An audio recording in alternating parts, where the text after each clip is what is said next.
Baik, Assalamualaikum warahmatullahi wabarakatuh. Hari ini saya akan melakukan pengimbasan AKM. AKM adalah Asesmen Kompetisi Minimum. Nah, yang pertama, kita perlu tahu nih, apa sih kecakapan hidup di abad 21? Yang pertama ada kecakapan belajar dan berinovasi, kemudian kecakapan menggunakan teknologi informasi, dan yang ketiga adalah kecakapan hidup untuk bekerja dan berkontribusi pada masyarakat. Sebagai seorang pelajar, nantinya kita mendidik pelajar, profil pelajar seperti apa yang sebenarnya kita inginkan? Profil pelajar yang kita inginkan adalah profil pelajar Pancasila. Apa sih sebenarnya profil pelajar Pancasila? Jadi profil pelajar Pancasila ini terdiri dari 6 bagian. Yang pertama yaitu beriman, bertakwa kepada Tuhan Yang Maha Esa dan berakhlak mulia. Kemudian tentunya berkebinekaan global, mandiri, bergotong royong, bernalar kritis, dan kreatif. Kompetensi siswa itu ada kecakapan hidup abad 21 dan profil pelajar Pancasila seperti yang sudah saya sebutkan sebelumnya. Nah, kita akan mengukur kecakapan hidup abad 21 dan profil pelajar Pancasila ini melalui asesmen nasional. Jadi asesmen nasional itu nanti terbagi menjadi 3. Yang pertama ada asesmen kompetensi minimum atau asesmen kompetensi minimal yang disingkat menjadi AKM, kemudian survei karakter, dan survei lingkungan belajar. Yang akan saya bahas hari ini adalah asesmen kompetensi minimal sebagai bagian dari pengimbasan guru belajar. Nah, di asesmen kompetensi minimal itu, saya mempelajari konsep asesmen nasional untuk peningkatan kualitas pembelajaran, kemudian teknik pelaksanaan asesmen nasional, butir soal asesmen literasi membaca tingkat SMP, butir soal asesmen numerasi pada tingkat SMP, dan tindak lanjut laporan hasil asesmen kompetensi minimum. Apa sih sebenarnya manfaat asesmen nasional? Jadi ada 3 manfaat asesmen nasional. Yang pertama adalah potret kualitas pembelajaran di sekolah atau daerah. Jadi, asesmen nasional ini berfungsi untuk melihat bagaimana kualitas pembelajaran di sekolah atau daerah yang kita nilai. Kemudian, sebagai umpan balik peningkatan kualitas pembelajaran di sekolah atau daerah. Jadi, setelah melakukan asesmen nasional, nantinya akan ada report yang diberikan kepada masing-masing sekolah. Nah, kita bisa melakukan feedback dan melihat feedback tersebut berdasarkan report yang diberikan. Kemudian, yang terakhir adalah dasar untuk penyusunan program peningkatan kualitas pembelajaran sekolah atau daerah. Tentunya, setelah melihat report yang diberikan, kita menjadi mengetahui apa saja kekurangan dari jalannya pendidikan di sekolah kita. Dan kita bisa menyusun program untuk peningkatan kualitas pendidikan tersebut. Selanjutnya, saya akan memberitahukan tentang perbandingan asesmen nasional dengan ujian nasional. Banyak orang yang mengira bahwa asesmen nasional dan ujian nasional itu sama, tapi sebenarnya berbeda. Baiklah, yang pertama, dari tujuan pelaksanaannya, untuk asesmen nasional, tujuannya adalah untuk mengevaluasi mutu terkait sistem satuan pendidikan. Sedangkan ujian nasional berfungsi untuk mengevaluasi capaian hasil belajar murid secara individu. Jadi sistemnya beda. Kemudian jenjang penilaiannya. Untuk asesmen nasional, itu dilakukan di SD atau MI, SMP atau MTS, SMA atau MA, SMK, program kesetaraan jenjang dasar dan menengah. Sedangkan ujian nasional hanya dilakukan di SMP, SMA, dan SMK. Kemudian level siswanya. Asesmen nasional tidak dilakukan di akhir pada tiap jenjang pendidikan, melainkan di tengah. Jadi, asesmen nasional akan dilakukan di kelas 5, kelas 8, dan kelas 11. Sedangkan ujian nasional dilaksanakan di tingkat akhir pada tiap jenjang. Untuk subjek siswanya, asesmen nasional tidak mengikut sertakan seluruh siswa. Jadi dilakukan survei dan siswa dipilih secara acak untuk mengikuti asesmen nasional. Sementara ujian nasional, semua siswa wajib mengikuti ujian nasional. Selanjutnya adalah model soal. Ada beragam modal soal untuk asesmen nasional seperti pilihan ganda, kemudian PGK, menjodohkan isian singkat dan uraian. Sedangkan untuk ujian nasional, saat ini model soalnya ada dua, yaitu pilihan ganda dan isian singkat. Kemudian untuk sasaran penilaiannya tentu berbeda. Untuk asesmen nasional, sasaran penilaiannya adalah kompetensi literasi, numerasi, dan karakter serta kualitas dan iklim satuan pendidikan yang mendukung pembelajaran. Sementara ujian nasional, sasaran penilaiannya adalah penguasaan terhadap mata pelajaran. Metode penilaiannya. Untuk asesmen nasional menggunakan Computerized Multistage Adaptive Testing atau MSAT dalam bahasa Indonesia. Dan untuk ujian nasional menggunakan Computer Based Test dan Paper Based Test. Oke, kita masuk ke slide selanjutnya. Untuk asesmen nasional dilakukan melalui 3 hal. Yang pertama adalah asesmen kompetensi minimal atau AKM.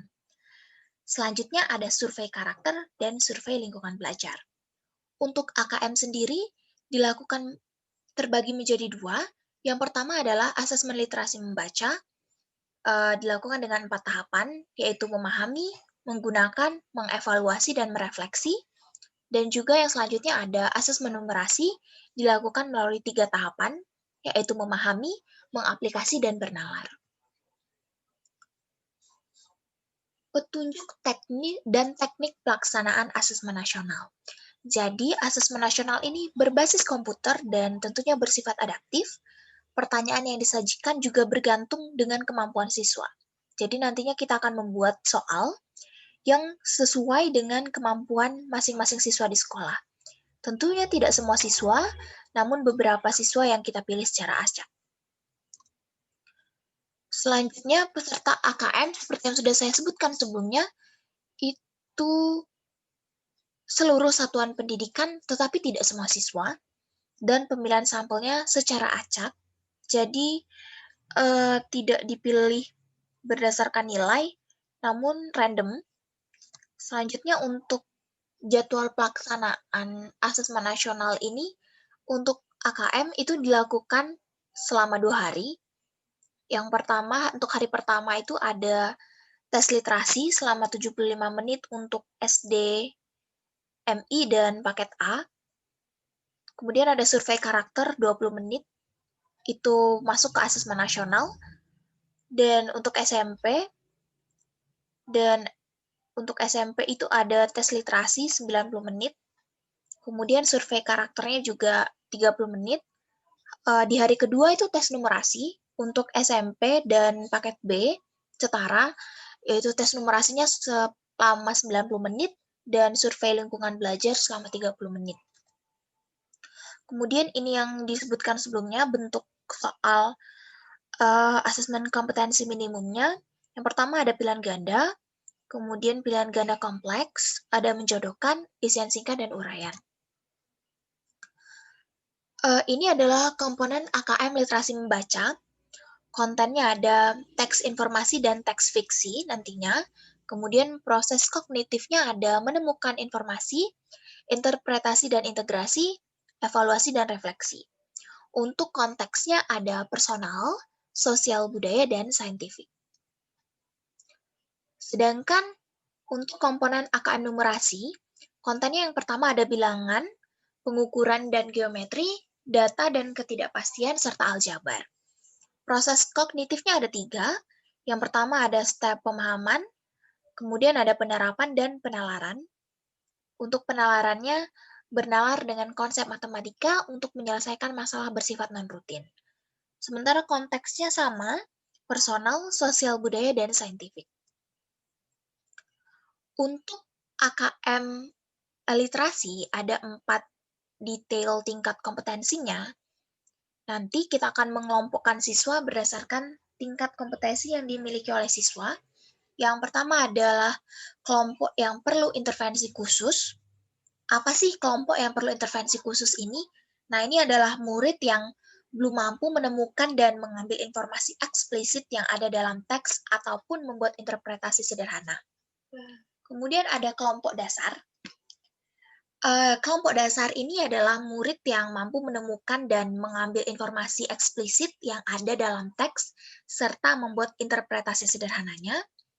Selanjutnya ada kelompok cakap.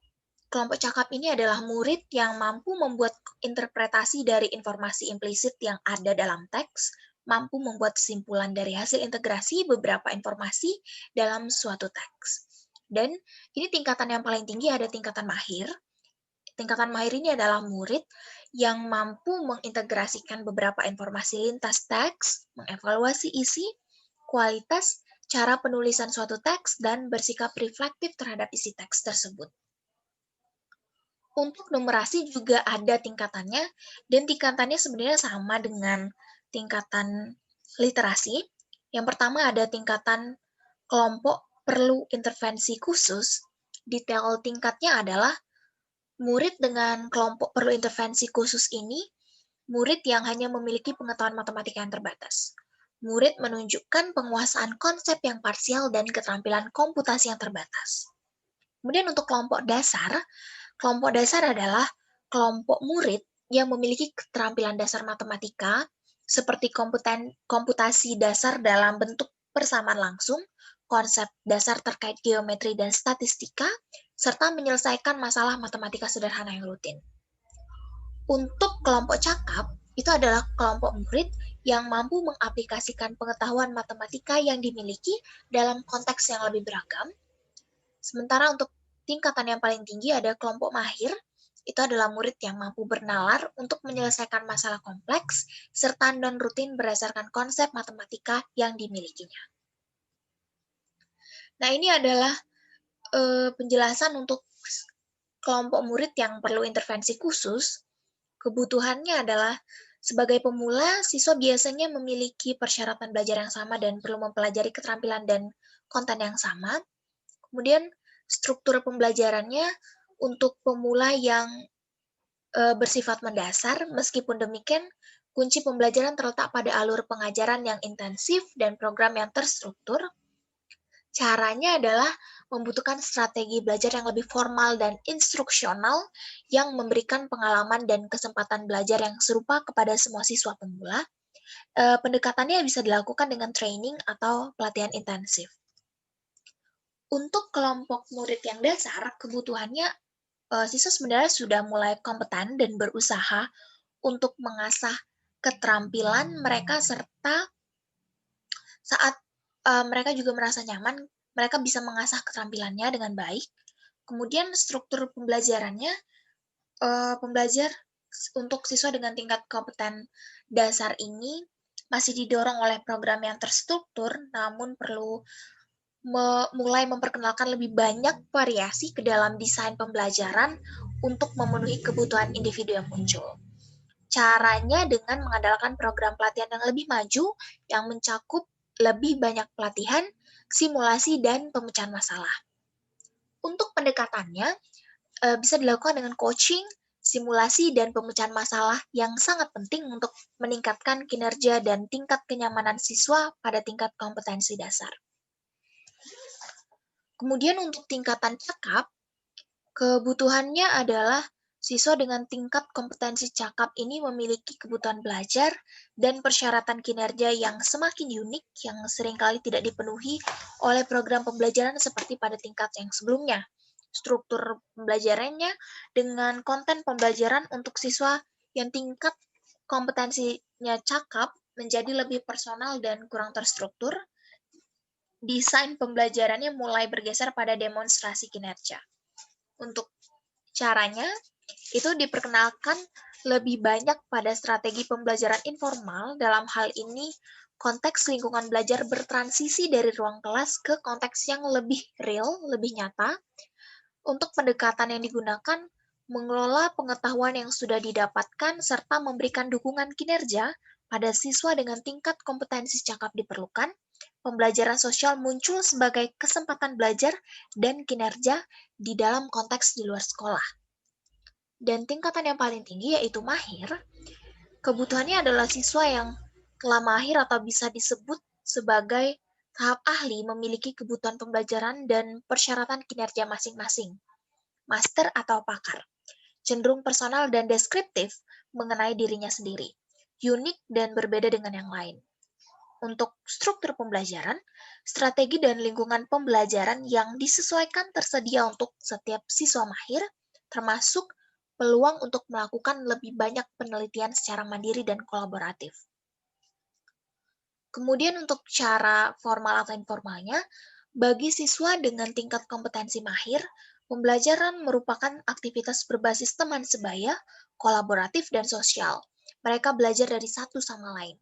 Dan pendekatannya, pembelajaran yang sifatnya kolaboratif adalah kunci bagi siswa mahir, termasuk pembelajaran yang melibatkan kemampuan untuk belajar melalui inovasi dan proses penemuan.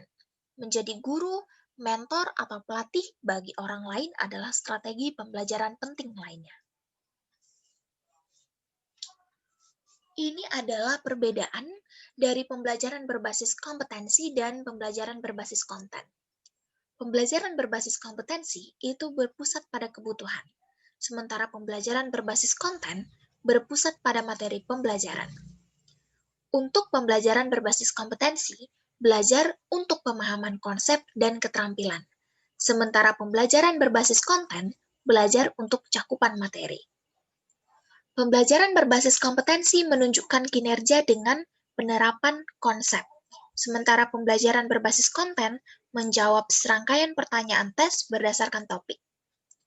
Pembelajaran berbasis kompetensi merupakan pembelajaran terkait dengan konteks kehidupan nyata siswa, sementara pembelajaran berbasis konten merupakan pembelajaran yang kurang atau tidak terkait dengan konteks kehidupan nyata siswa.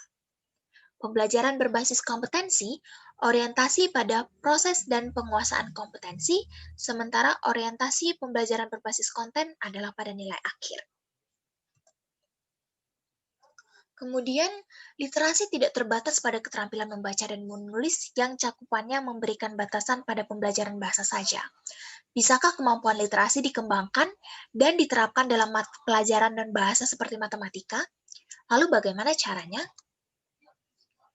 Kemampuan literasi dalam matematika disebut sebagai numerasi.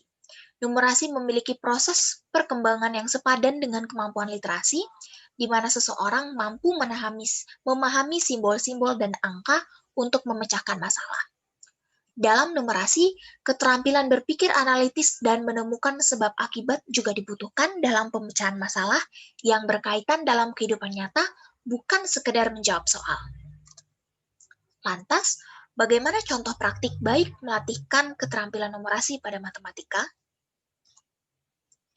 Yang pertama, membacakan cerita. Misalkan kita akan membahas materi sistem koordinat. Yang pertama, kita akan membacakan cerita bagaimana Descartes menemukan sistem koordinat. Kemudian, murid senang dan memahami latar belakang di balik penemuan koordinat Cartesius. Selanjutnya, permainan menemukan titik-titik konfigurasi rasi bintang. Murid diminta mengidentifikasi posisi bintang-bintang dengan menggunakan kombinasi X dan Y, atau X, Y. Permainan dilanjutkan dengan catur manusia, kemudian diskusi manfaat koordinat Cartesius dalam kehidupan sehari-hari, kemudian disajikan permainan battleships, dan murid mengaplikasikan apa yang telah dipelajari dengan memproyeksikan motif ukiran Toraja pada sebuah bidang yang lebih luas menggunakan sistem koordinat Cartesius. Apa manfaat dari proses belajar tersebut? Dapat dikatakan bahwa murid telah berhasil mengembangkan kemampuan literasi dan numerasinya karena telah mampu menggunakan konsep matematika dengan efektif dan percaya diri. Mampu menjelaskan cara berpikir dan mentransfer keterampilan mereka untuk memecahkan masalah dalam kehidupan nyata. Mereka terus membangun kepercayaan bahwa matematika bukan sekedar pelajaran yang harus mereka hadapi di kelas, tetapi merupakan sebuah keterampilan hidup yang membawa banyak manfaat bagi mereka. Dan ini adalah segitiga belajarnya. Kita mempersiapkan kurikulum, kemudian melaksanakan pembelajaran, selanjutnya melakukan asesmen. Pengalaman belajar murid didapatkan dari kompetensi kepemimpinan kepala sekolah dan juga kompetensi guru. Baiklah, itu saja materi pengimbasan AKM dari saya. Untuk pertanyaan-pertanyaannya dapat kita lanjutkan melalui WhatsApp. Terima kasih. Wassalamualaikum warahmatullahi wabarakatuh.